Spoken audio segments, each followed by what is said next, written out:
ওনার বৈধ কাগজপত্র ছাড়াই উনি এখানে ব্যবসা করছেন। সেক্ষেত্রে আমরা আইন অনুযায়ী ওনাকে 10,000 টাকা অর্থদণ্ড এবং অনাদায়ে 2 দিনের বিনাশ্রম কারাদণ্ড দিয়েছি এবং ওনার এখান থেকে 1297 লিটার ডিজেল জব্দ করা হয়েছে। এটা এখনই এখানে স্পট নিলামের মাধ্যমে বিক্রি করে দেওয়া হবে এবং এটা যেহেতু আজকে সন্ধ্যা হয়ে গিয়েছে, আমরা সরকারি কোষাগারের টাকাটা আগামীকাল জমা দিয়ে দেবো। এটা ডিসপেন্সার একটা পেয়েছি এবং ওনার ভাষ্যমতে উনি এখান থেকেই বিভিন্ন ট্রাক বা বাসে উনি ডিজেলটা দিয়ে থাকেন এবং আরও আমরা দেখলাম যে ওনার যেটা রিসিপ্ট নিই, যেটা উনি ওখান থেকে উনি খোলা বাজারেও তেল বিক্রি করেন, এটা আমরা দেখেছি।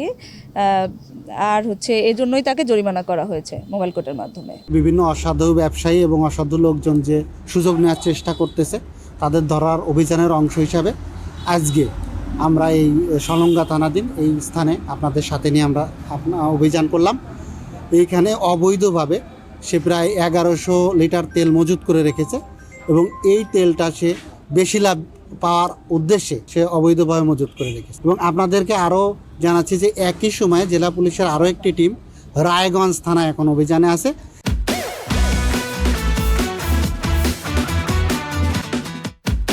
এবং সেখানে আমি যে তথ্য পেয়েছি যে তারাও প্রায় 1000 লিটার তেল ওইখান থেকেও তারা জব্দ করেছে। তাহলে আমাদের আজকের দিনে 2টা অভিযান হলো। এখানে 2টা অভিযানে প্রায় আমরা 2100 লিটার তেল জব্দ করতে সক্ষম হয়েছি। আপনার মিনি পেট্রোল পাম্পের যে মেশিন, এটা কখনো রুমের ভিতর থাকবে না। নিশ্চয়ই আপনারা নিজেরাও যেটা বোঝেন যে এখানে সমস্যা আছে এবং তার আসলেই সমস্যা আছে। সমস্যা থাকার জন্যই আমরা এগুলো যাচাই বাছাই করেই তাকে তেলটা জব্দ করা হয়েছে।